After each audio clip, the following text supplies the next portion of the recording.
अब आगे देखो, ये परमात्मा अतिथि की भूमिका बता रहा है। 8 सितंबर 1951 के दिन परमपिता परमेश्वर सतगुरु रामपाल जी भगवान जो आए हैं, प्रकट हुए हैं, वो कौन सी स्थिति में प्रकट हुए हैं? अब देखो, बहुत सारे भाई बहन ये सोच बैठते हैं कि भाई परमात्मा तो वो होता है जो कमल के फूल पे आता है, जो किसी तालाब में जो कमल के फूल पे आता है वही होता है परमात्मा, जो कवारी गाय का दूध पीता है वही होता है परमात्मा। ऐसा नहीं है। गुरुजी ने बताया कि वो परमात्मा चारों युगों में एक एक लीला किसी भी तालाब में विकसित कमल के फूल के ऊपर शिशु रूप में प्रकट होने की करता है। क्यों करता है? क्या परमात्मा एक युग में एक बार ही आता है? परमात्मा तो पता नहीं कितनी बार आता है यहां पे, लेकिन चारों युगों में एक एक जीवन पूरा शिशु रूप से लेके और जल में कमल के फूल पे प्रकट होने की लीला वो परमात्मा मात्र इसलिए करता है क्योंकि वेदों में उस परमात्मा का आना इसी प्रकार से लिखा हुआ है। तो वेदों में लिखी हुई उस बात को सत्य साबित करने के लिए उस परमात्मा ने हर युग में एक बार वो लीला करनी पड़ती है। बाकी तो गरीबदास जी महाराज जी भी खुद कबीर परमात्मा थे ना।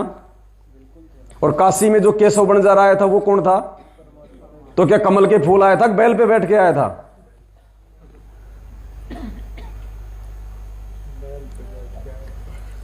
नानक जी को बेई नदी पे आके मिला वो कौन था? धर्मदास जी को जो मथुरा में मिला वो कौन था? तो वो जो वेदों में जो परमेश्वर की जो महिमा लिखी हुई है, उस महिमा को सत्य साबित करने के लिए चारों युगों में मात्र एक बार उस परमात्मा ने ऐसी लीला करनी पड़ती है, अन्यथा उस परमेश्वर को उस कमल के फूल पे आने की कोई आवश्यकता नहीं है। तो 8 सितंबर 1951 के दिन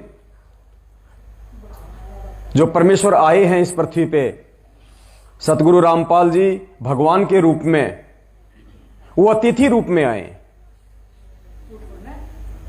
एक रूप उस परमेश्वर का यहां पे आने का अतिथि रूप भी है। और पुण्यात्माओं, ये परमात्मा थोड़ा सा जगह छोड़ के चलता है, और वो जगह केवल इसलिए छोड़ता है कि उन्होंने यहां आके हमें जो ज्ञान दिया है ना, ये रातों को जाग जाग के, उस ज्ञान आधार से हम उस परमेश्वर की पहचान करें और हम उस खाई को भर दें हम। अब परमेश्वर की वाणी है, जब आवे 5505 तब ये वचन मेरा होगा साचा। तो बहुत सारे भक्तों ने क्या सोच लिया कि उस परमात्मा ने तो 1997 में आना है। 5000 और 500 जब कलयुग बीत जाए, महापुरुष फरमान तब जग तारन को।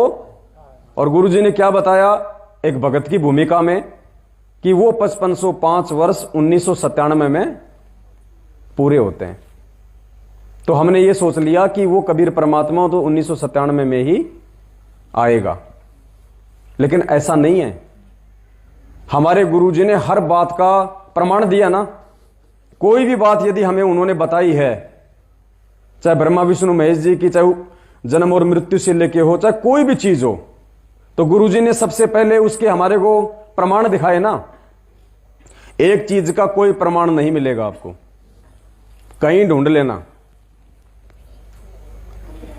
गुरुजी ने क्या कहा कि मार्च 1997 में दिन के 10 बजे कबीर परमात्मा मुझे आके मिले। कहा ना गुरुजी ने। क्या है कोई इसका कोई प्रमाण सिवाय अपने गुरुदेव के मुख कमल से बोलने के अलावा? बता दो कोई प्रमाण है तो। गीता जी में लिखा हो कि भाई वो 10 बजे आके मिलेगा उनको, वेदों में लिखा हो, जबकि अपने गुरुजी बिना प्रमाण के कोई बात। लेकिन इस बात का आपको दुनिया में कहीं कोई प्रमाण नहीं मिलेगा सिवाय अपने गुरुदेव के ऊपर विश्वास करने के। खुद ये परमात्मा 8 सितंबर को ही धरती पे आ चुका था, लेकिन वो 97 वाली जो बात थी वो परमात्मा ने भेद रखना था। वेदों में कबीर सागर में लिखी हुई उस बात को सत्य साबित करने के लिए धर्मदास जी के माध्यम से परमात्मा ने लिखवाया था ना कबीर सागर में। तो मालिक ने उस वाणी को सत्य साबित करने के लिए कि 5000 और 500 जब कलयुग बीत जाए, महापुरुष फरमान तब जग तारन को आए। उस वाणी को सत्य साबित करने के लिए ही गुरुदेव ने गहरी नजर गीता पेज नंबर 538 पे यह बात उन्होंने लिखी, वरना इसका कहीं कोई प्रमाण नहीं है। और कोई प्रमाण नहीं है तो मतलब कोई कबीर नहीं आया। जब खुद वो कबीर इस धरती पे प्रकट है, दूसरा कबीर और कौन आएगा।